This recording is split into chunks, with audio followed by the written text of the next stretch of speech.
किसी गांव में रामू नाम का एक गरीब किसान रहता था। उसकी रोजमर्रा की जिंदगी मेहनत और संघर्ष से भरी हुई थी। रामू के पास एक छोटा सा खेत था जिसमें वह अपनी और अपने परिवार की जरूरत के लिए सब्जियां उगाता था। एक दिन रामू खेत में खुदाई कर रहा था कि अचानक उसकी कुदाल किसी सख्त चीज से टकराई। उसने ध्यान से देखा तो वहाँ एक चमचमाती लौकी मिली। वह लौकी दिखने में साधारण नहीं थी, बल्कि उस पर सुनहरे रंग की लकीरें और चमकदार निशान बने हुए थे। रामू लौकी को घर ले आया। उसकी पत्नी ने इसे खाना बनाने के लिए काटने की कोशिश की, लेकिन जैसे ही उसने चाकू चलाया, लौकी से एक मीठी आवाज आई, मुझे मत काटो, मैं एक जादुई लौकी हूँ और तुम्हारी मदद करने आई हूँ। रामू और उसकी पत्नी हैरान रह गए। उन्होंने लौकी से पूछा, तुम हमारी कैसे मदद करोगी?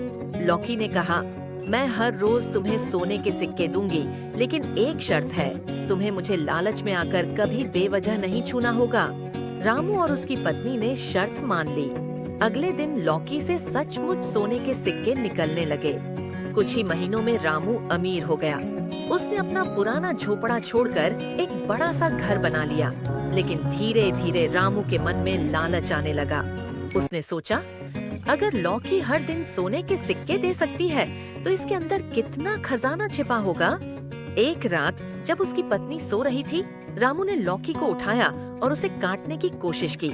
जैसे ही चाकू लौकी पर पड़ा, उसने जोर से चीख मारी और गायब हो गई।